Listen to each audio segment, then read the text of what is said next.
95%나 올라 식품 물가에 적잖은 영향이 예상됩니다. 내일 아침 기온은 서울이 10도 등 전국이 6도에서 15도의 분포를 보이겠습니다. 특히 중부지방의 아침 기온은 오늘 오후보다 20도 정도 큰 폭으로 떨어지면서 쌀쌀하겠습니다. 기상청은 급격한 기온 변화로 건강과 농작물 냉해 등이 우려된다며 주의를 당부했습니다. KBS 1라디오 4시 경제뉴스 아나운서 박노원이었습니다. KBS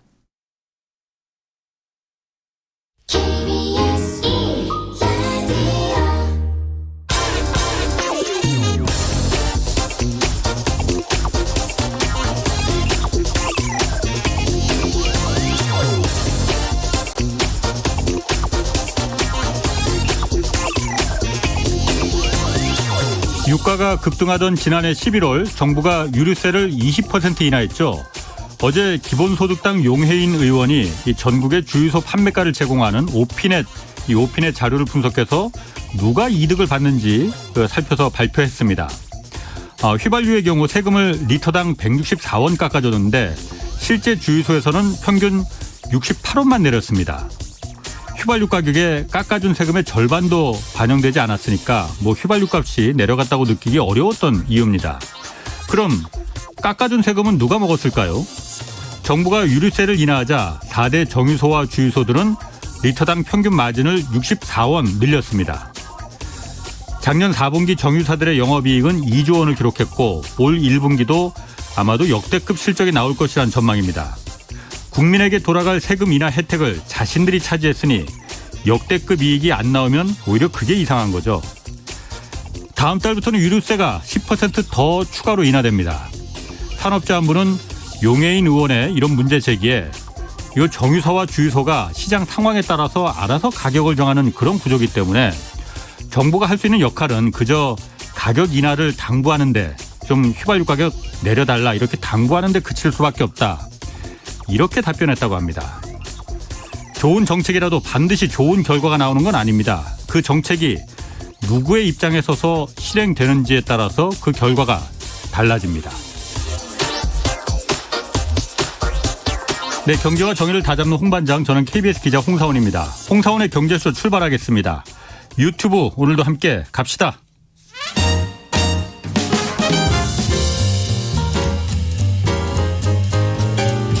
한마디도 버릴 게 없는 귀한 정보만 전해드립니다.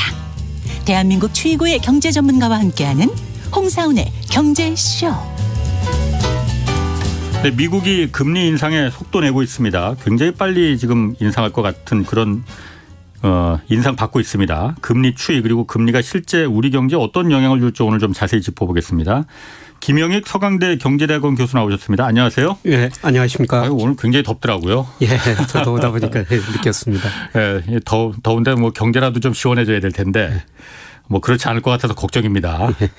자, 그 파월 미국 연방준비제도 의장이 기준금리를 한 번에 0.5%포인트씩 빅스텝이라고 하더라고요. 예. 이렇게 껑충껑충 올릴 것이다. 이걸 고려하고 있음을 공식화했는데 이렇게 강한 긴축 의지잖아요. 0.25%포인트씩 올리는 것도 지금 긴축이다 하는데 그 2배씩 올린다고 하는 이렇게 강한 긴축 의지를 보이게 된 이유가 뭐라고 보십니까?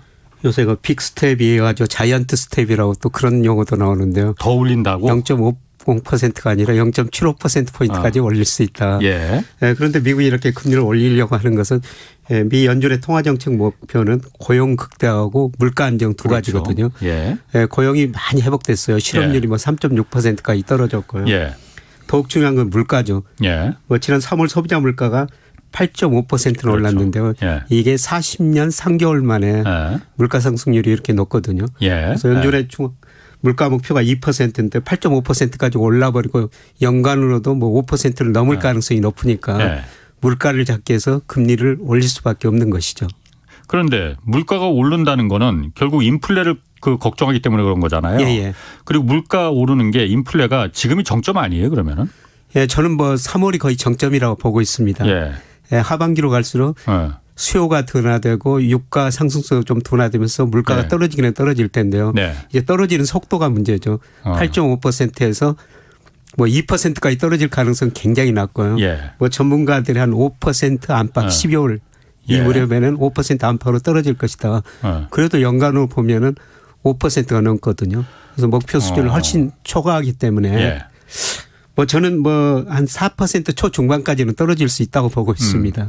아니 물가가 계속 오르는 방향 추세라면은 예. 이렇게 막 0.5%포인트씩 뭐 자이언트 스텝으로 해서 0.75%포인트 뭐 이렇게 올리는 거 이해한다고 쳐요. 예. 근데 지금은 물가가 이제 정점에서 다시 내려가는 추세인데 뭐 이렇게 겁줄 필요가 있겠나. 그런 뭐 저 같은 이제 잘 모르는 사람들은 그런 생각도 들거든요. 중앙은행은 항상 후행적입니다. 아하. 예, 사실 저 작년 9월 이전만 해도 예. 파월 연준 의장이 야, 물가 상승 일시적이야. 뭐 걱정하지 마라 그런 이야기를 했거든요. 예. 예, 그런데 최근에 물가가 8.5%까지 오르니까 예. 겁을 먹은 거죠. 겁을 먹어서 지금 이렇게 한꺼번에 껑충껑충 올린다. 물가가 예. 내려가고 있는데도. 예. 그래서 지금 경기는 둔화되는 초점이 나타나고 있거든요. 예. 예, 그래서 저는 뭐 연준이 금리를 올리고 내리고 그런 것보다는 시장 금리를 보자. 시장 금리. 시장이 훨씬 더 똑똑하거든요. 그렇죠. 그러니까 시장 금리가 먼저 오르고 나면은 예. 연준이 뒤따라 가지고 금리를 인상했고 예. 시장 금리가 떨어진다는 것은 앞으로 경기가 둔화된다는 거거든요. 시장 금리가 떨어지면은 또 연준이 금리를 인하했어요. 대표적으로 이제 시장 금리는 미 10년 국채 수익률이거든요. 예. 이 10년 국채 수익률이 한때 뭐 1.3%까지 있어. 그런데 그게 예. 지금 2.9 거의 3% 접근하거든요. 예. 시장 금리가 먼저 오르고 예. 뒤따라줘 기준 금리를 올리는 겁니다. 예. 그런데 문제는 앞으로 시장 금리가 얼마까지 더 오르냐, 예. 떨어지느냐. 예. 저는 미국뿐만 아니라 우리 그 10년 국채 수익률 대표적인 시장 금리입니다만은 그것도 네. 계속 오르잖아요, 지금. 계속 오르는데 거의 정점에 근접한 것 같습니다. 지금이. 예, 이 시장 금리라는 것은 특히 장기 금리라는 것은 미래의 경제 성장률, 미래의 물가 상승률을 그렇죠. 반영하거든요. 예. 그래서 내년에 경제 성장률이 둔화될 것이다, 물가 상승률이 떨어질 것이다, 이런 기대가 있다면은 예. 시장 금리가 먼저 떨어지는데 네. 좀 여러 가지 지표들이 경기 둔화 조짐이 나타나고 있거든요. 예. 예, 그래서 시장 금리는 조만간 정점을 치고 떨어질 가능성이 높다. 그래서 통화 정책은 너무나 후행적이다. 예. 사실 통화 정책이 선행적이어야 되거든요. 금리를 예. 올리고 내리면은 예. 그게 우리나라 같은 경우 제가 분석해보면 한 6 내지 7개월 정도 시차를 두고 예. 소비나 투자에 영향을 많이 주고 있고요. 예. 미국은 그 시기가 좀 빨라요. 예. 예, 그래서 미래 경제를 내다보고 금리를 올리고 내려야 하는데 예. 그것보다는 미래 경제는 잘 모르니까 예. 현재의 경제 상태만 보고 금리를 올리고 내리고 하죠. 그런데 현재는 고용도 많이 회복됐고 예. 실업률도 낮고 예. 특히 현재 물가가 너무 높으니까 예. 금리를 많이 올리겠다는 것이죠. 선행적인 걸 지금이라도 하면 되는 거 아니에요? 그러니까 지금은 어쨌든 물가가 지금 김 교수님도 그렇게 전망을 예측을 하시고 다른 데이터들도 그렇게 좀 나온다는 거 아니잖아요. 그러면은 미국 연방준비제도도 그렇고 우리 한국은행도 그렇고 이거 물가가 이제 정점을 찍었으니 그렇게 금리를 급하게 올리지 않아도 되는 거 아니야? 왜냐하면 예. 금리를 급하게 올리면은 그거에 따라서 여러 가지 정말 곡소리가 많이 나올 가능성이 크잖아요. 예. 예, 정책하신 분들은 미래는 사실 잘 모르거든요. 그래서 현재의 경제 지표를 중요시 하는데 예. 예, 대표적으로 2008년 8월 달에 예. 한국은행이 물가 오르고 금리 올렸었어요. 기준금리를. 예. 예, 그런데 며칠 후에 글로벌 금융위기가 되었습니까? 예. 며칠 후를 내다보지 못하고 예. 당장 경기가 좋고 물가가 오르니까 예. 지금 지표 봐가지고 그렇게 금리 정책을 펼치는 것이죠. 그렇군요. 예. 그러면 일단 미국의 기준금리가 중요하니까 예. 미국의 기준금리가 지금 0.5%잖아요. 예. 다음 달에 0.5%포인트 올리나 그러면 1.0이에요. 예. 우리는 지금 1.5%죠. 예. 미국은 그럼 기준금리를 몇 %까지 올릴 것 같습니까? 5, 6, 7월에 FMC라고 금리 결정 회의가 열리는데요. 예. 여기서 뭐 0.5%씩 3번 올린다는 거죠. 세 번이나 그러면은 계속 올린대요? 거의 거의 5, 6, 7월 2%가 다? 되거든요. 예. 그러면 우리 1.5% 높아져 버리죠. 예. 그래서 금리 역전 문제가 나올 텐데요. 예. 뭐 그렇기 때문에 한국은행도 예. 뭐 뒤따라 미국이 7월까지 금리를 그렇게 올려버리면은 우리나라도 한두 차례 올릴 가능성이 높습니다. 예. 그런데 문제는 금리 역전이 정상적인 경우냐. 금리 그게 역전이라는 게 한국과 미국의 금리 역전을 말씀하시는 거예요? 예. 그런데 저는 멀리 내다보면은 미국 금리가 우리 금리보다 더 높을 거라고 보고 있거든요. 미국 금리가 예. 왜냐하면은 금리를 결정하는 가장 중요한 요소가 경제 성장률이에요. 예.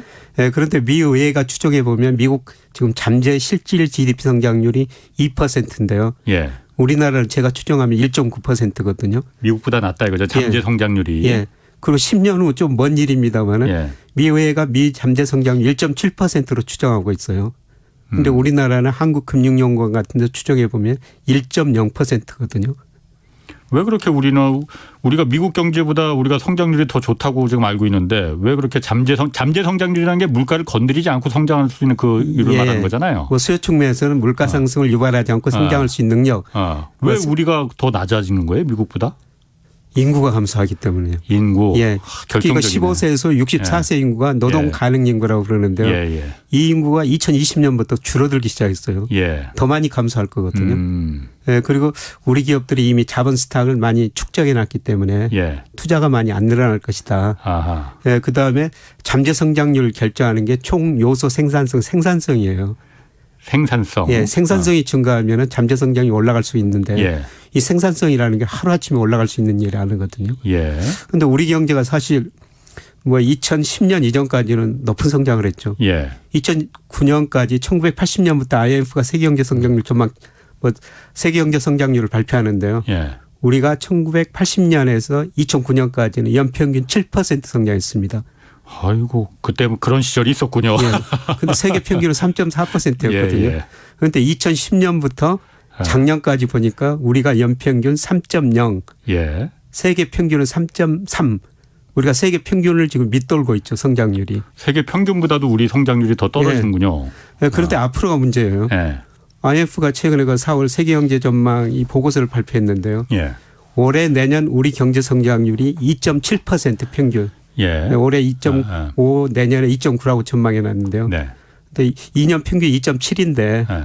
선진국이 2.9라고 전망해 놨거든요. 우리가 이제 선진국이 2.9고 우리가 2.7. 예. 그동안 이제 세계 경제 평균보다 낮았는데 예. 이대로 가다는 선진국보다 우리 경제 성장률이 더 낮아진다는 겁니다. 그렇게 낮게 보는 이유도 역시 인구입니까 그러면? 예. 가장 중요한 게 인구죠. 딱 일본 따라가는 거네요 그러면은. 뭐 장기적으로 보면 일본 비슷하게 가고 예. 있죠. 예, 그래서 이 경제 성장률이 낮아지면은 예. 금리도 더 낮아지는 거거든요. 그래서 그렇죠. 멀리 보면은 이제 그동안 우리 금리가 미국 금리보다 계속 높았는데 예. 앞으로 경제 성장률이 잠재 성장 미국보다 떨어지면은 예. 미국보다 우리 경제 성장률 낮아지고 금리도 더 낮아지는 국면이 전개되고 있다. 그동안 보지 못했던 세상이 앞으로 도래할 수 있다는 것이죠. 지금 중요한 얘기인데 보지 못했던 세상. 예를 들어서 그럼 미국의 금리보다 우리가 더 낮다면은 예. 금리라는 게 사실 돈의 가치잖아요. 예. 그리고 금리가 높은 대로 돈은 따라가게 돼 있잖아요. 예. 그래서 우리가 항상 걱정하는 게 미국보다 우리가 금리가 높아야 된다는 이유가 미국보다 우리가 금리가 더 낮아지면은 외국인 자금들 다 빠져나간다. 그러면은 그야말로 IMF 같은 위기가 다시 찾아올 수도 있는 거 아니냐. 그런 트라우마 때문에 그런 거잖아요. 예.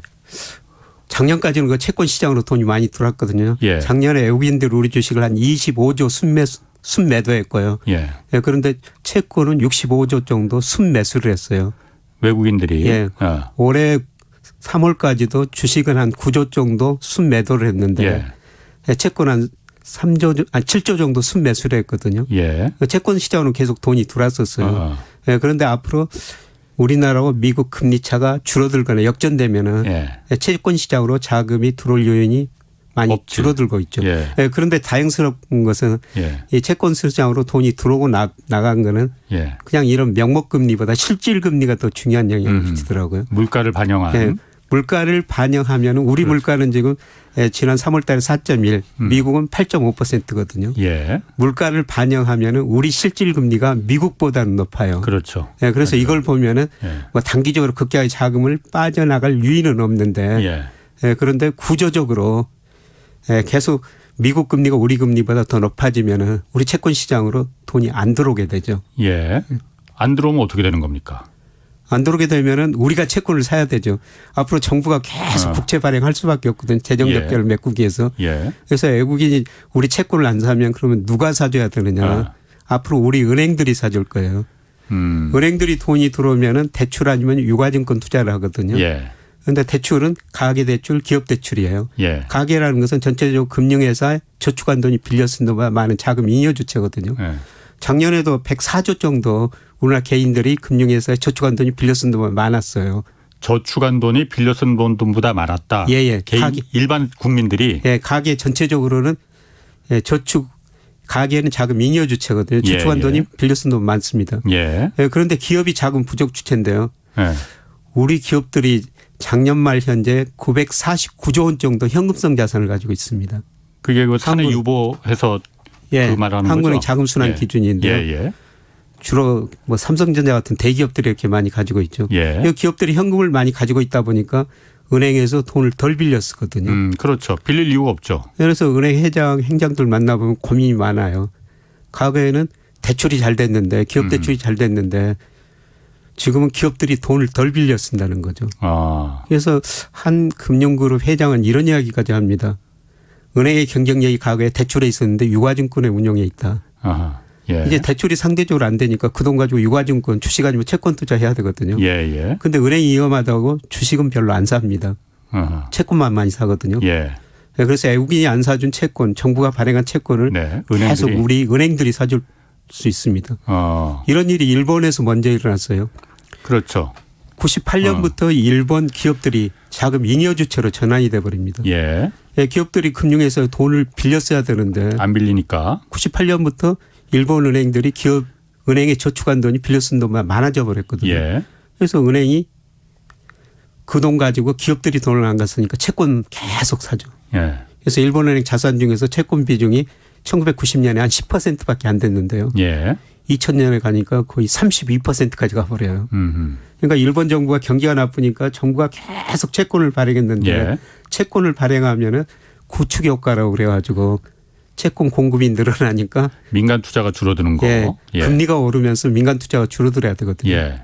예, 그런데 일본 정부가 GDP 대비 정부 부채가 230% 정도 됐는데 예. 그렇게 국채를 많이 발행했는데 일본 국채 수익률이 0%까지 떨어진 거거든요. 아하. 그 그럼 국채 은행들이 안 사겠네. 정부가 발행한 걸 은행이 다 써줘버린 겁니다.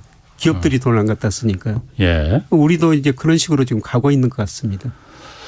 그렇게 가면은 흔히들 일본에서 그 일본이 정부 부채가 많다고 하더라도 그게 예. 다 외국에 빚진 게 아니고 예. 일본 내에서 국채를 발행해서 일본 내에서 다 빚을 진 거기 때문에 그렇게 위험하지 않다 그렇게 말하는 분들 있거든요. 그거 좀 맞는 이야기인 것 같습니다. 외국인들이 가지고 있다면은 뭐 일본 GDP 대비 정부 부채 230% 넘으니까 정부 굉장히 부실하지 않습니까? 예, 할 예. 수가 있어요. 예. 그런데 90% 이상을 일본 사람들이 가지고 있거든요. 예. 그냥 아버지가 가지고 있다가 돌아가시면서 아들한테 물려주는 겁니다. 예. 그대로 남아있죠. 그런데 우리나라도 지금 외국인들이 지난달까지 보니까 9.7% 채권을 가지고 있어요. 예. 주식은 한 28% 가지고 있는데요. 예. 앞으로 9.7% 우리 금리가 미국보다 낮아지면 외국인들은 안 살 겁니다. 예. 그걸 그렇겠죠? 우리들이 다 살 거라는 거죠. 우리들이 살 수밖에 없는 거죠. 예, 그러면. 우리들이 살 수밖에 없죠. 그래서 예, 말씀하십시오. 뭐 외국인들이 10%밖에 안 가지고 있으니까 예. 뭐 외환이익 어. 그런 거는 없을 것 같아요. 우리가 90% 이상을 가지고 있으니까. 그럼 좋은 겁니까 나쁜 겁니까 그게?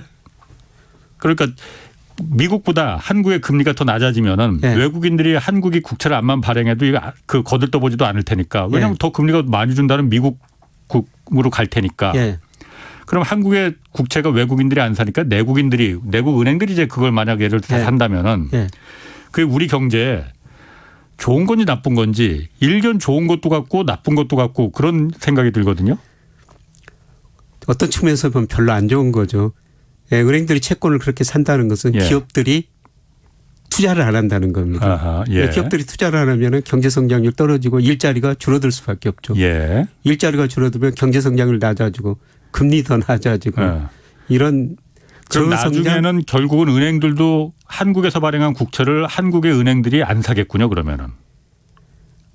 은행들은 계속 살 수밖에 없을 것 같습니다. 왜냐하면 기업들 갈수록 자금 수요가 예. 줄어들기 때문에. 예. 금리가 수익률이 아주 조금이라도 살 예. 수밖에 없다 이거죠. 예, 그렇습니다. 그거밖에는 그 이윤을 낼 수 있는 방법이 은행들이 없으니까. 예, 대출이 상대적으로 줄어드니까 그 유가증권 투자를 어쩔 수 없이 할 예. 수밖에 없어요. 그래서 그 돈 가지고 좀 주식 투자 좀 해줬으면 좋겠습니다만은 예. 은행들이 위험하다고 주식은 별로 안 사거든요. 은행들이 예. 뭐 그렇죠. 사실 예. 뭐 은행들이 그 주식이라는 거야 위험 자산인데 거기 예. 함부로 고객들의 돈을 갖다가 그 위험 자산에 함부로 투자라고 그 강요할 수는 없을 것 같아요. 예, 그렇기는 그런데요. 예. 근데 구조적으로 금리가 떨어지면 사실 그 배당 수익률이 예. 은행 이자보다 훨씬 더 높거든요. 예. 지금도 한 거의 2배 가까이 돼요. 코스피 예. 배당 수익률이. 예. 그래서 은행도 일정한 수준까지는 주식을 사도 괜찮을 것 같은데 은행 속성상 주식은 아마 거의 안 사고 계속 채권만 사게 될 겁니다. 그렇군요. 예. 지금 그 유튜브 댓글에서 강서모님도 이걸 물어보셨는데 만약에 그렇게 미국과 한국의 금리 차이가 벌어지고 역전되고 그런다면은 이게 통화 가치도 굉장히 흔들릴 거잖아요. 예. 환율 안정 측면에서는 어떻습니까 그러면은? 환율에는 좀 불리하죠. 외국인 자금이 당연히 덜 불리할 것 들어오면. 같은데 많이 불리할 것 같은데요 그러면은? 예, 그런데 아까 말씀드렸던 것처럼 예. 우리가 실질 금리는 미국보다 예. 높기 때문에 예, 예. 그 돈이 당장 빠져나갈지는 않을 것 같은데요. 예. 뭐 계속 우리 금리가 미국보다 낮으면 환율이 뭐 지금 생각한 것보다 조금 더 높은 수준은 계속 유지할 가능성이 있죠. 만약 예를 들어서 미국의 물가가 실질 금리라는 게 그러니까 물가 인사 상승률을 반영한 그 예. 금리잖아요. 시장 예. 금리잖아요. 예. 물가가 지금은 미국이 인플레이율이 뭐 8.5% 이렇게 된다고 하지만은 이게 좀 내려가는 추세라고 하니 예. 우리가 4%대니까 예. 비슷해질 수도 있는 거잖아요. 그러면 그때는 실질 금리도 미국이나 한국이나 비슷해 오히려 한국이 더 그 낮아질 수 있는 거 아니에요? 그러니까 명목 GDP 성장률 미의회가 추정한 거 보면은 예. 실질은 2%고 명목은 4%로 추정하고 있어요. 앞으로 예. 10년 동안 비슷하게. 그럼 물가가 미국 물가 한 20% 오른다는 거고요. 우리는 명목 잠재 성장률이 3%. 예. 네, 그다음에 실질은 한 2% 정도 되거든요. 예. 그럼 물가가 1% 오른다는 겁니다. 예. 그래서 1% 포인트만큼 앞으로도 네, 계속 실질 금리 측면에서는 우리가 그렇게 실질 금리가 그렇군요. 높을 수 있다는 겁니다. 자, 그럼 우리나라 지금 국내 그 시장 금리는 지금 어떤지 모르겠습니다. 그 제 기사에서 보니까 은행 대출 금리에 붙는 그 가상 금리라는 거 있잖아요. 예. 이게 지금 역대 최고로 올랐다고 하는데 우리 그 시장 금리는 앞으로 전망이 좀 어떻습니까? 예, 최근에 금리가 많이 올랐죠. 대표 예. 시장 금리하면 국채 수익률이 2020년 3월에 1.26%까지 떨어졌거든요. 예, 그런데 지금 3.3%니까 예. 아마 채권 투자하신다는 분들은 엄청 손해를 봤을 거예요. 금리가 이렇게 올랐으니까 채권 가격은 폭락이죠. 그 반대니까 예. 채권 수익률은. 예, 그리고 그 주택담보대출 예. 이 금리도 체감적으로 굉장히 많이 올랐죠. 그래서 이것도 보면은 뭐 한 2년 전에는 2.4% 정도 됐거든요. 그런데 지금 4% 이상으로 올랐으니까 주택담보대출로 돈을 빌린 사람들 예. 이분들도 이자 비용이 많이 올랐다는 걸 체감적으로 느낄 겁니다. 예. 예, 그런데 그 제가 보기에는 금리가 예. 시장 금리는 거의 정점에 도달하고 있는 것 같아요. 그 이유는 가장 중요한 게 예. 예, 금리를 결정하는 게 미래의 경제 성장률이거든요. 예. 오늘 또 한국은행에서 1분기 경제 성장을 발표했습니다마는 전분기 비 0.7%, 전년 동월 대비 3.1%인데요. 예. 뭐 높은 수준이 아니거든요. 예. 예, 오르긴 그런데 올랐지만. 예. 뭐 내용을 보니까 뭐 소비도 감소했고 전분기보다 설비 투자, 건설 투자 감소했고요. 수출만이 경제 성장 기여도의 1.4% 포인트예요. 순수출이. 그러니까 대부분이 아니었다면은 예. 우리 성장률이 0.7%가 아니라 마이너스 2.1%라는 것이죠. 예, 그만큼 이제 대부분에서 성장을 견인했는데요. 예. 예, 그런데 앞으로 OECD가 뭐 IMF가 전망한 것처럼 세계 경제 성장을 계속 둔화되거든요. 예. 그러면 수출이 낮아질 수밖에 없죠. 예. 이렇게 보면은 성장률이 갈수록 떨어질 수밖에 없다는 겁니다. 예, 그래서 뭐 정부에서도 올해 한국은행에서도 올해 경제 성장을 3%좀 넘게 뭐 3%로 전망했는데요. 예. 뭐 다음 전망할 때 이거를 좀 낮출 수밖에 없는 것 같습니다. 예, 그러면은 지금 시장 금리가 그래서 그 우리가 성장률이 주춤주춤하니까 시장 금리가 지금이 정점이다 이렇게 판단하시는 거잖아요. 예, 저는 특히 10년 국채 수익률이 3.3%인데요. 예. 아주 장기적으로 보면은 10년 국채 수익률이 명목 잠재 성장률을 넘어선 적이 거의 없거든요. 그런데 명목 잠재 성장 3%인데 지금 10년 국채는 3.3%니까 예. 적정 수준 2로 올라가 버렸죠. 예, 그래서 금리는 예, 저는 조만간 시장 금리 먼저 떨어지고 예. 예, 그다음에 올 연말 내년 가면은 또 한국은행이 기준금리를 인하해야 된다. 뭐 이런 이야기까지 나올 수 있다고 보고 있습니다. 아, 인상이 아니고 인하해야 된다. 예. 아, 지금 계속 올린다고 하잖아요, 지금. 예, 당장은 지금 물가가 오르니까 예. 금리를 올릴 수밖에 없고 미국도 올리니까 올릴 수밖에 없는데요. 예. 예, 그런데 내년 가면 경제 성장률 떨어지고 물가 상승률도 많이 둔화되리라고 보고 있거든요. 예. 예, 경기가 둔화되면은 예, 금리 그래서 인하할 수밖에 없다 예, 이거죠. 금리를 인하할 수밖에 없다. 아. 저는 내년에 뭐 미국을 중심으로 전 세계 경제가 침체에 빠질 가능성이 상당히 높다고 보고 있거든요. 예. 예, 그래서 지금은 뭐 금리 인상, 인플레 문제 이야기가 계속 많이 나오고 있습니다만은 시간이 지날수록 올 3분기 후반 4분기 가면은 물가 상승률 둔화되고 경기가 더 빨리 둔화되기 때문에 예. 물가보다는 경기 둔화 이야기가 훨씬 더 많이 나오리라고 보고 있습니다. 지금까지는 그러니까 그 뭐 한국은 잘 모르겠지만은 미국 같은 경우에 고용이 이제 거의 완전 고용하고서 이제 회복됐고 문제는 물가다 했는데 내년 가서는 물가는 이제 별 문제가 없어지고 예. 성장, 고용 이쪽이 좀 문제가 일으킬 가능성이 크다 이렇게 보시는 거군요. 예, 그렇습니다. 뭐 이렇게 금방금방 바뀝니까 이거 이렇게? 뭐 2020년만 하더라도 예. 뭐 세상이 그때로 디플레 뭐 그렇죠. 심각하죠. 예. 예. 아, 사실 우리나라도요. 예. 2019년부터 2020년에 소비자 물가가 0.4, 0.5% 이렇게 성장했었어요. 예. 그것밖에 안 올랐거든요. 그러다 보니까 우리 경제가 디플레가 오지 않느냐. 2020년 디플레이션 이야기가 많이 나왔었거든요. 예. 네, 그런데 지금 뭐 인플레이션 이야기가 나오죠. 예. 뭐 1, 2년 지났는데 또 1, 2년 지나면 또 세상이 바꿔질 수가 있다는 것이죠. 그렇군요. 자, 그러면은 지금 그 김 교수님 얘기 들으면은 지금 다들 그러니까 어쨌든 기준금리가 오르면 시장금리도 따라 올라가고 시장금리가 올라가면 기준금리도 올라가고 서로 연결돼 있는 거잖아요. 예. 우리 기준금리 지금 한국에서 1.5%란 말이에요. 예. 근데 이거 지금 기준금리 더 올릴 가능성 지금 이창용 신임 그 한국은행 총재도 올려야 된다라는 입장을 계속 말하고 있잖아요. 예. 그러면은 기준금리가 어느 정도까지 그 한국은 올라갈 가능성이 있다고 보십니까? 지금 1.5%인데요. 예.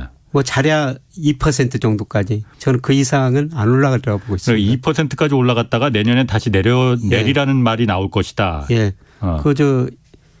총재가 이런 이야기를 했더라고요. 당장은 이제 물가가 우려되지만은 잠재 성장을 계속 떨어지고 있다. 예. 자기가 비둘기파로 나중에 이야기되고 싶다. 지금은 매파지만. 예, 지금은 매파지만 그 비둘기파로 시장에서 이야기해 주면 좋겠다. 이런 비슷한 이야기를 했거든요. 예. 그만큼 우리 잠재 성장이 떨어진다는 거를 뭐 그분도 이야기한 거죠. 그럼 잠재 성장률이 떨어지는 걸 방어하기 위해서는 일단 통화 정책으로는 금리를 내리는 거가 가장 최선이다 이렇게 판단하는 거군요. 통화 정책은 거의 효과가 없고요. 예, 사실 그 고용은 주어졌기 때문에 어쩔 수 없어요. 우리가 외국인 노동자를 수입하지 않는 한. 예. 그래서 기업 규제 안 하고 투자를 좀 늘려야 되고요. 가장 중요한 거는 생산성을 올리는 거거든요. 그래서 그 총리 후보도 옛날에 그 경제를 많이 하신 분이죠. 그래서 기자 간담회 하는데 보니까 총 요소 생산성을 올려야 된다. 그러기 위해서는 사회적 대타협이 필요하다. 이런 이야기를 하더라고요. 어떤 의미의 사회적 대타협을 말하는 거예요? 대표적으로 노사화학 같은 거죠.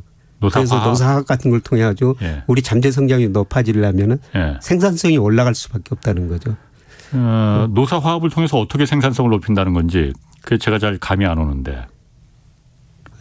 서로 뭐 양보하면서 뭐 유연화를 말하는 건가요? 유연화를 말하고요. 그러니까 쉽게 자르자. 그런 것도 있고 그런데 그게 쉽게 이루어지는 일이 아니거든요. 사실 이번 정부에서 지난번 그 총리가 경제단체 다 모여놓고 사회적 대타협 한번 해보자. 그랬는데 그게 한 번 모이고 끝났거든요. 그런데 제가 보기에는 이 가치의 격차가 이번 선거를 통해서 뭐 나타났지만 너무 벌어진 것 같아요. 그렇군요. 뭐 저도 사실은 제가 이렇게 쭉 현장 제가 노동, 일자리, 임금 이런 취재를 좀 많이 했었거든요. 그 보면서 우리가 예전에는 해고는 살인이다 그 프레임이 워낙 강하지 않습니까? 그리고 저도 그게 당연하다고 생각했었거든요. 일부분은 왜냐하면 그 해고가 살인이라는 그 프레임 때문에 정말 열심히 일하는 땀 흘려 일하는 그 노동자들이 그 울타리 안으로 정규직이라는 그 울타리를 넘어설 수 없는 오히려 그 굴레가 되고 있다는 부분을 제가 좀 많이 느끼겠더라고요. 예. 그래서 그제 사실은 뭐 말이 나왔으니까 예전에 제가 그 군산 GM 공장 문 닫았을 때 예. 그때 한번 취재를 갔었거든요. 예. 근데 그때 군산 GM 공장 정규직 노동자들만 다 해고된 게 아니고 예. 협력업체들 비정규직 노동자들도 엄청 훨씬 더 몇 배가 많이 해고됐잖아요. 예. 이분들이 말하는 게 저한테 물어보는 게 그거였거든요. 예. 기자님 정말로 해고가 산이라고 생각하느냐. 예. 해고가 살인이라는 거는 현대자동차 정규직 직원들, GM자동차 정규직 직원들 그리고 당신 같은 KBS 정규직 직원들이나 그게 해고가 살인이지 그 밑에 수많은 협력업체 직원들한테는 그 해고가 살인이라는 그 프레임 때문에 암만 열심히 일해도 우리가 저 자리에 들어갈 수 있는 기회조차 박탈당하는구나라는 얘기를 하더라고요. 그래서 예. 유연화라는 게 예. 한 번은 좀 그게 사회적 대타협이 그거잖아요. 예. 어느 정도까지 그냥 그렇다고 고용주가 마음에 안 든다고 막 자르라는 그거는 당연히 정글로 가자는 얘기고. 예. 그러니까 예를 들어서 노사합 제가 말씀드렸습니다. 어떤 한 회사 보니까 매년 말 연초에 보면 임금 협상을 하면서 또 파업도 하고 그러잖아요. 예. 예, 그런데 이 회사는 그런 거 사회적 비용, 그 파업 비용 같은 걸 줄이기 위해서 뭐 이렇게 타협을 해버렸습니다. 다음에 인상 작년 소비자 물가만큼 올리자. 그리고 이 계산하면은 좀 더 올려달라 이런 예. 조건을 달기로 했습니다만은 예. 그냥 물가 그 전에는 0.5% 0.4% 올랐으니까 그렇죠. 임금이 예. 0.5, 0.4%밖에 안 오른 거죠. 예. 예, 뭐 올해는 좀 임금 좀 많이 오르겠습니다. 그렇겠네요. 물가가 오른 만큼 예. 임금 올리자. 노사가 이렇게 타협해 놓으니까 뭐 싸울 필요도 없이 그대로 넘어가는 거거든요. 그 시간에 또 일을 하겠다는 것이죠. 그렇군요. 예. 자, 그러면 그 얘기는 뭐 약간 주제에서 벗어났으니까 지금 일각에서는 아까는 금리가 지금 시장 금리가 올해 정점이고 내년부터는 다시 금리 내려야 된다 이 얘기가 나올 수 있다 얘기하셨지만은 물가도 마찬가지고 예. 지금 일각에서는 스태그플레이션 얘기 자꾸 나오잖아요. 예. 그리고 한국 경제가 퍼펙트 스톰에 지금 들어갈 가능성이 크다라는 그 경제학자들 분석도 있고 그러면 지금 얘기 봐서는 스태그플레이션하고 좀 거리가 먼 거 아닌가? 예, 지금 스태그플레이션 조짐은 나타나고 있죠. 예. 예, 사실 작년에 물가 오르고 이제 금리 인상했고요. 스태그플레이션이라는 게 먼저 그러니까 물가는 높은데 성장도 안 되는. 성장은 원래 마이너스 성장이면 스태그플레이션인데 아하. 그 정도는 아닙니다. 예. 예, 그런데 성장 둔화 조짐이 여러 군데서 나타나고 있거든요. 예. 예, 각국의 선행지수가 작년 하반기부터 계속 떨어지고 있어요. 예. 그래서 경기 둔화가 아마 2분기부터 분명히 나타날 겁니다. 예. 그런데 이런 상황에서 러시아가 우크라이나 침공하면서 원자재 가격이 많이 올라버렸지 않습니까? 예. 그럼 원자재 가격이 오르니까 기업 측면에서는 생산 비용이 올라가니까 생산은 줄일 수밖에 없고 물가는 더 올라요. 예. 그래서 러시아 우크라이나 침공이 스태그플레이션 조짐을 더 가속화해버린 것이죠. 예. 그래서 현재는 스태그플레이션 조짐이 나타나는 건 마찬가지입니다. 현재는. 예. 근데 내년에 가면은 예. 경기가 많이 나빠질 거라는 거죠. 경기가 많이 나빠지니까 수요가 줄어드니까 예. 원자재 가격 떨어지고 전체적으로 물가 상승률이 많이 둔화되면서 아마 내년에는 또 디플레이션. 그럼 저성장 저물가네요. 예. 그러면은. 뭐 내년 하반기쯤에는 또 그런 이야기가 나올 것 같습니다. 그럼 그게 더 나쁜 겁니까? 스태그플레이션이 더 나쁜 겁니까? 제가 이거 무식한 질문해서 미안합니다. 둘 다 안 좋죠. 둘 다 안 좋은데 예. 스태그플레이션이 사실 더 안 좋고요. 아하. 예. 예. 근데 물가는 어느 정도 안정되기 좋은데 예. 뭐 디플레이션도 나쁘고 디스인플레이션이라는 단어가 제일 합당한 좋은 단어인데요. 아마 내년에는 또 경기 침체 이야기가 경기 둔화 이야기가 예. 올 3분기 후반 4분기부터는 물가보다 그런 이야기가 더 많이 나올 것 같습니다. 그렇군요. 자, 그러면은 지금 어쨌든 내년에는 금리 인상이 어떻게 될지 모르지만 당분간은 금리가 올라갈 거는 확실한 것 같아요. 우리나라도. 네.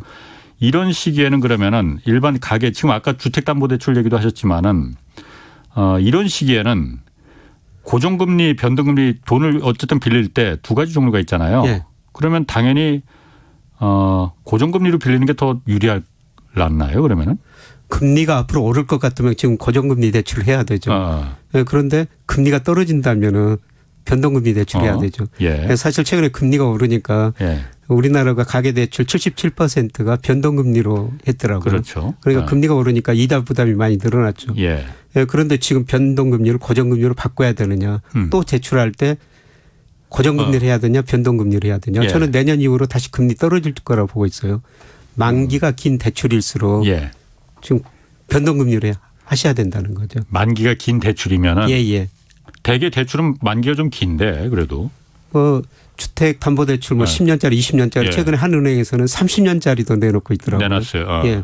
예, 그런 것들은 저는 당연히 변동금리로 30년 후에는요. 예. 아마 우리 잠재 성장률이 0%대로 떨어질 거예요. 아, 그럼 금리도 덩달아 떨어지니까. 예, 금리도 덩달아 떨어지죠. 아. 예. 만기가 길수록 지금 변동금리 대출이 예. 좋고요. 뭐 저축은 요새 금리가 오르니까 은행 비은행 금융권에서 좀 금리 높은 금융상품을 팔거든요. 예. 이럴 때 빨리 예금을 하셔야 된다는 거죠. 그렇군요. 예. 자, 김 교수님 나오셨으니까 어쨌든 김 교수님에 대해서 그 부분에 대해서 다들 뇌리에 박혀 있거든요. 저도 그렇고 4월까지는 폭락하니까 기회가 분명히 올 것이다라고 하셨잖아요. 예. 4월에 조정기를 거쳐서 하여튼 5월에 기회를 노려라 이 얘기 아마 많은 분들이 기억하실 거예요. 예. 어떻습니까? 지금도 그 데이터 돌려보면 그렇게 나와요? 예, 그렇습니다. 아. 제가 4월에 주식을 좀 사십시오 이렇게 말씀드렸는데 예. 지금 4월에 주가가 좀 많이 떨어졌거든요. 예. 아직도 조금 더 떨어질 여지는 있는 것 같습니다. 제가 예. 일평균 수출 금액 가지고 주가를 전망하는데요. 예. 제가 예상보다 수출이 10일, 20일 단위로 이렇게 발표되는데 제 예상보다 좀 더 낮게 나오고 있습니다. 아하. 그래서 수출이 조금 증가세가 둔화되고 있다 이렇게 볼 수가 있는데요. 예. 예, 그런데 그거로 봐도 예. 우리 주가가 저평가 영역에 들어섰거든요. 예. 예, 5월 이후로 저는 반등하리라고 보고 있는데 예. 예, 그런데 기본적으로 이게 3,300 작년 6월 달에 3,300 넘었는데 예. 그걸 넘은 추세적인 상승장이 아니고요. 박스권 장세인데 4월이 박스권 하단인데 예. 앞으로 2분기 후반 3분기에 가가지고는 박스권 상단까지 갈 가능성이 있다. 그러니까 조금 오른다 이거죠? 한 10 내지 15% 정도는 오를 수 있다. 예. 그런데 10 내지 15%도 지금 은행금리 1% 그렇죠. 좀 넘는데 굉장히 높은 수익률이거든요. 예. 그리고 제가 삼성전자를 좀 관심 있게 보자 이런 말씀. 구체적인 종목 이야기에서는 제가 안 되는데요. 괜찮습니다. 예. 삼성전자 가장 우리 시총에서 가장 큰 역할을 하는 대표주니까. 정말 많은 분들이 삼성전자 주식 가지고 있죠. 사실 예. 제가 95,000원 갈 때 75,000원까지 떨어질 수 있다. 근데 지금 66,000 이 정도 떨어졌는데요. 예. 저평가형에 들어선 것 같습니다. 예. 그런데 아까 환율 이야기를 했습니다만은 저는 FOMC 끝나면은 미 예. 달러 가치가 하락하리라고 보고 있어요. 지금 미국 금리 하락한다고요? 인상. 강세가 아니고? 예. 그래서 이번 금리 인상으로 나면은 미국 펀더멘탈 미국 대적자가 너무 많이 늘어나고 있거든요. 예. 미국 경기 이야기가 나오리라고 보고 있습니다. 그래서 달러 가치 하락하면은 상대적으로 원화 가치가 상승하거든요. 예. 지금 원달러 환율 오늘 1,250원이 약간 넘었는데 그렇죠. 예. 이거는 제가 보기에 우리 경제력에 비해서 지나치게 높은 환율이에요. 이 환율이 떨어질 거라는 거죠. 그런데 외국인들이 우리 주식을 사고 팔 때 보니까 단기적으로는 환율에 가장 큰 영향을 미치거든요. 환차익 때문에 예. 그런가요? 예. 그래서 환율이 1,250원에서 예를 들어서 1,200원, 저는 예. 멀리 보면 1,150원까지도 떨어질 수 있다고 생각하는데 예. 저같이 생각하는 외국인들 있을 거거든요. 예. 그러면서 환율이 떨어질 것이라고 기대하면 한국 주식을 살 거라는 거죠. 외국인들이 한국 주식 살 때 예. 그동안 삼성전자 많이 팔았거든요. 예. 작년 초에 보니까 외국인 삼성전자 보유 비중이 한 55% 정도 됐어요. 예. 근데 지금 51%로 많이 떨어졌거든요. 예. 다시 저는 환율 떨어지고 외국인들이 주식을 사는데 삼성전자 주식을 살 거라는 겁니다. 삼성전자 주식을 외국인들이 살 것이다. 예. 그럼 삼성전자가 지금 다시 살 만큼 외국인들이 살 만큼 충분히 그 가치가 낮게 평가가 돼 있다는 얘기인가요? 그렇죠. 그러면? 지금 이익은 많이 나오고 있죠. 1분기 이익 많이 났지 않습니까? 그런데도 예. 지금 주가가 왜 이렇게 떨어지느냐. 물론 전체적으로 보면은 경기가 내년까지 나빠지는 국면이에요. 예. 삼성전자 내년까지 경기가 나빠지면은 이익 더 늘어날 수가 없죠. 그런데 단기적으로 보면은 지나치게 많이 떨어졌다. 그렇군요. 그리고 외국인들이 환율 하락을 기대가지고 살 것이다. 환율 하락을 기대해서. 예. 그럼 달러 강세가 지금 초강세잖아요. 예. 이게 그러면은 그렇게 오래 안 간다는 얘기예요? 예, 저는 미국 대불균형이 워낙 심화됐기 때문에요. 예. 올해 안 가리라 보고 있습니다. 그래서 미국 그 순대부채가 18조 달러, GDP 대비 79%. 예. 이건 너무 높은 수준이거든요. 예. 예, 그리고 내년에 그 미국 경기가 둔화된다고 생각하면은 금리 많이 못 올릴 것이다. 아마 하반기 되면은 그런 이야기가 많이 나오면서 달러 가치가 떨어지라고 보고 있습니다. 그런 면에서. 예. 그러면 지금 아까 우리 증시가 4월에 지금 박스권 최하단인데 5월에 좀 그 조금 올라간다는 예. 그 전망을 예. 하신 근거가 좀 있을 거 아닙니까? 근거가 그러니까 어떤 건지.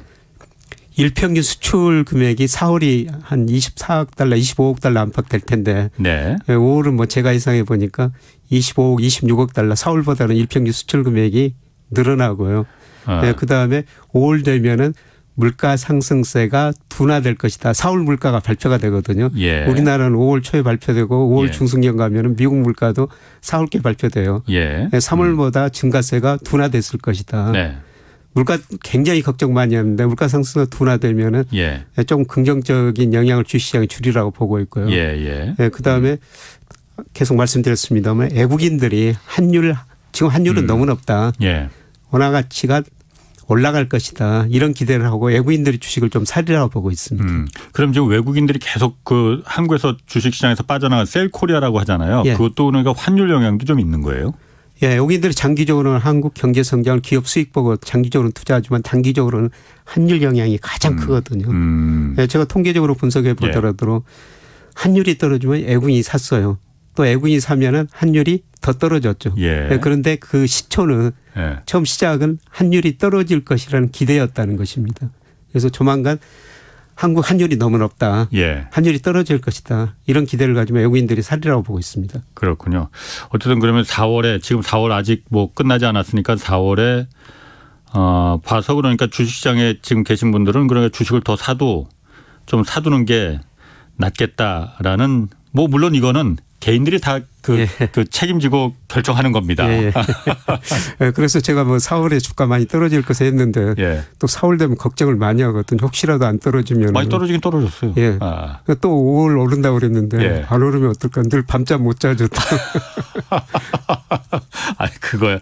뭐 밤잠 못 주무시는 거야. 제가 충분히 이해는 가는데 어쨌든 이 방송 들으시는 분들도 이거는 참고만 하시는 거지. 예, 참고만 하십니다. 저희가 사실 뭐 공영방송에서 무슨 뭐 요즘 주식 많은 뭐 주식 방송 많은 뭐 3프로 TV 뭐 이런 것처럼 저희가 개별 종목이 어쩌고 이런 것까지 할 수는 없는 거잖아요. 예, 맞습니다. 참고만 하시는 거지. 그 결정은 본인들이 하시는 거니까. 예, 증권시장은 정말 다양한 견해가 존재하고요. 예. 그 견해 중 제가 하나 소견이다 이렇게 예. 보시면 될 것 같습니다. 맞습니다. 자, 그리고 주식 말고 또 요즘 리츠라고 있잖아요. 예. 그러니까 부동산 투자 그 투자자들 자금 모아서 예. 이 전문 부동산 회사가 투자한 뒤에 임대료나 뭐 이런 거 이익을 배당금 형태로 그러니까 나눠주는 예. 거 이걸 리츠라고 하잖아요. 예. 여기도 요즘 관심 갖는 분들이 많이 있다고 해요. 왜냐하면 이게 인플레 피난처가 리츠다 이런 얘기들이 있거든요. 예. 그 맞긴 맞습니까? 리츠가 인플레 시대 그 피난처가 되는 거는? 예, 맞습니다. 인플레 오면 뭐 부동산 가격도 오르고 부동산 관련 뭐 여러 가지 자산들이 오르거든요. 예. 그래서 인플레 해지 수단은 맞습니다. 예. 그래서 이게 보니까 2001년에 우리나라가 제도를 도입했는데 예. 굉장히 빠른 속도로 늘어나고 있더라고요. 그래서 올 그 최근 보니까 78조까지 늘어났어요. 리츠에 들어간 돈이. 예. 그리고 리츠 관련 그런 펀드들이 주식시장에 예. 상장이 돼 있는데 예. 지금 19개가 상장돼 있는데 올 예. 코스피가 한 11% 떨어졌는데 예. 이거는 거의 9% 정도 올랐어요. 어. 예, 그래서 오늘 어떤 한 일간 신문 보니까 경제면 일면에다가 예. 이거를 집중적으로 실어놨더라고요. 이거 수익률 높다. 예. 그런데 저는 그렇게 일면에 나오면 우리가 좀 조심할 때라고 보고 있습니다. 오히려? 예, 예. 너무 지금 가파르게 올랐거든요. 최근 예. 뭐 한 두 달 동안에. 예. 네, 그런데 이게 이제 가장 중요한 거는 부동산 가격이죠. 예. 네, 그런데 제가 가끔 말씀드렸습니다마는 제가 보기에는 집값 등 부동산 가격이 거의 정점 무렵에 있고 예. 지금 하락 추세로 전환되는 초기 국면인 것 같습니다. 지금 예. 그렇죠. 그래 리츠가 보니까 뭐 여러 가지 투자를 하는데요. 대부분 그 주택에다가 평균적으로 53%를 투자하고 있거든요. 아무래도 그게 가장 많이 오르니까 뭐. 예. 근데 주택 가격이 떨어지면은 예. 이것도 떨어질 수가 있다는 거죠. 예. 네, 그래서 언론의 일면 경제 기사 머리 부분에 났을 때는 예. 그 정도 수익률이 좋고 많은 사람들이 관심을 가졌다는 겁니다. 이럴 때는 좀 조심해야 된다는 거죠. 그럼 리츠도 역시 부동산 가격이 계속 올라갈 때는 그 수익률이 좋지만은 부동산 가격이라는 게 지금 사실 거의 정점이라고 보고 있잖아요. 예, 예. 그리고 이제 내려갈 가능성이 크다라고 예. 다 많은 분들이 이제 전망을 하니까 예. 뭐 새 정부에서 암만 뭐 부동산 규제 완화하고 뭐 재건축 규제 완화하고 뭐 한다고 해도 집값이 지금 뭐 거의 꼭지점이라는 인식은 다들 팽배하니까 예. 내려갈 것이라고 판단되면은 예. 리츠에 투자하는 것도 그러면 그렇게 좋은 방법은 아니에요 지금? 뭐 장기적으로는 계속 투자해야 되는데요. 예. 지금 이렇게 높은 수준, 예. 지금 엄청 많이 올랐거든요. 이렇게 예, 높은 예. 수준에서는 지금 저는 투자하는 시기는 아니라고 보고 있고요. 좀 기다리시는 게 좋을 것 같습니다. 그래요. 그러면 그 리츠도 그러니까 그 포트폴리오를 짤 때 뭐 국내도 있고 국외 리츠도 우리가 예. 살 수가 있는 거예요. 예, 예. 그러면 그 국내하고 국외하고 만약에 예를 들어서 리츠를 투자한다고 했을 때 어떤 걸 더 그러면은 좀 추천하시겠습니까? 뭐 저는 국내를 한 60% 해외를 40% 국내가 우리가 좀 더 잘 알기 때문에 해야 되는데요. 예, 그런데 사실 우리 부동산 가격뿐만 아니라 예. 미국 집값이 우리보다 더 많이 올랐거든요. 예. 예, 그런데 최근 미국의 모기지 금리가 굉장히 빠른 속도로 올라가고 모기지 대출 축소되고 있거든요. 그래서 미국 주택 가격도 지금 거의 정점인 것 같습니다. 미국 주택 가격도 떨어지면은 예. 이거 리츠에 투자하는 거는 지금은 그렇게 바람직스러운 시기는 아닌 것 같습니다.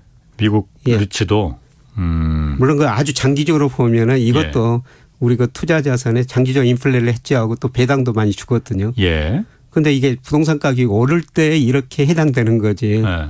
뭐 집값 부동산 가격이 떨어지면은 이것도 떨어질 수밖에 없거든요. 그렇겠죠. 예, 그래서 예, 저는 뭐 시대 흐름을 꼭 알아야 된다. 예. 아무리 그 미시적인 뭐 요인이 좋더라도 거시적인 큰 흐름이 뭐 수축 국면에 들어서면은 모든 자산 가격이 떨어질 수밖에 없거든요. 예, 그래서 전 세계적으로 지금 경기 둔화 국면이고 주가는 먼저 조정을 받았습니다만은 지금 부동산도 조정 국면에 하락 국면에 들어서리라 보고 있거든요. 예. 그래서 이럴 때는 그게 가장 듣고 싶은데 저는 리츠 투자보다는 차라리 채권 투자 수익률은 낮지만은 안전한 앞으로 그 국채 10년짜리가 떨어질 거라고 말씀을 드렸는데 뭐 수익률은 낮습니다. 한 3%대인데요. 뭐 은행에다 넣는 것보다는 뭐 3%더 수익률이 높고 그다음에 이게 금리가 떨어지면 이게 시세 차익도 누릴 수가 있는 거거든요. 차라리 지금은 채권 투자를 조금 늘리는 시기다. 그런데 우리 가계 자산 중에서 채권 투자 비중은 3%밖에 안 돼요. 주식 비중이 23%고 채권 한 3%밖에 안 되는데 지금 이 시기에는 3%보다는 훨씬 더 좀 채권 비중을 올려도 괜찮을 것 같다. 그렇군요. 그냥 현금으로 들고 있는 건 어때요? 현금으로 들고 있어도 되기는 되는데요. 그런데 현금 은행에다 예금하면 1%좀 금리 더 주는데 채권 투자하면은 국채 사면은 10년짜리 3% 수익을 얻을 수가 있다는 거죠. 그렇군요. 7763님이 올해 미국 주식 시장 전망은 어떻게 하시는지 궁금하다고 물어보셨거든요. 제가 미국 주식 좀 조심하게 접근하시죠 이렇게 말씀을 드렸는데요. 최근에 보니까 올 1월에서 3월까지 우리 그 서학개미라고 많이 산 15개 종목 평균 수익률 보니까 마이너스 21%더라고요. 아, 미국 주식이 그러니까 그 많이 산 종목들만 우리 이렇게 15개 종목 우리 국민들이 미국 주식 많이 산 종목. 뭐 테슬라, 애플 이런 걸 거 아니에요? 테슬라만 올랐어요. 나머지는 전부 떨어지고. 아, 테슬라만 오르고 나머지는 다 떨어졌다. 그런데 평균 수익률이 마이너스 21%예요. 그런데 4월에 주가 더 떨어졌으니까 아마 마이너스 폭이 더 커졌을 거예요. 저는 시작이라고 보고 있습니다. 지금 미국 주식. 더 떨어질 거라 이거죠? 아직 끝이 아니다. 물론 뭐 2분기, 3분기 좀 반등을 할 수가 있는데요. 저는 내년 상반기 가면 미국 주식이 더 많이 떨어질 수 있다고 보기 때문에 뭐 많이 투자하시는 거는 바람직하지 않은 방향인 것 같습니다. 내년 상반기 되면 더 떨어진다고 보는 이 근거는 역시 그러니까 그 경기 둔화. 경기 침체. 그게 이제 채권 금리가 먼저 떨어지면서 경기 둔화를 예고해 주리라고 보고 있거든요. 그래서 이제 결국은 미국 연방준비제도도 내년 가면은 금리를 올리는 게 아니고 이제 내리자 이런 말 나올 거다라고 하신 거고. 이게 참 이렇게 그 금방금방 이렇게 그냥 막 호떡 뒤집듯이 막 뒤집어도 되는 건지 그게 참 불안하긴 합니다. 솔직히 말해서. 과거보다 경기 사이클이 굉장히 짧아졌어요. 그런데 장기적으로 보면 미국 경기 수축 국면이 한 15개월 정도 됐었거든요. 그런데 2020년 3, 4개월 단 2달이었었어요. 미국 전미 경제연구소 경기 수축국면 발표하는데요. 예. 이렇게 뭐 순환주의가 짧아지고 있다는 겁니다. 예, 그렇군요. 빨리빨리 대응을 하셔야 될 것 같습니다. 알겠습니다. 오늘 아주 좋은 말씀 잘 들었습니다. 지금 뭐 제가 유튜브 댓글 보다가 잠깐 좀 웃긴 게 저보고 유열 씨, 가수 유열 씨 닮았다는 얘기도 나오네요. 그 유열 씨하고 저하고 그러니까 얼굴 긴 거는 제가 좀 다르게 인정하는 것 같아요. 잘생겼다는 이야기인 것 같습니다. 그렇게 받아들이도록 하겠습니다. 고맙습니다. 과일 판다님이 그렇게 올려주셨어요. 홍사훈 기자 유열 씨랑 닮았다고.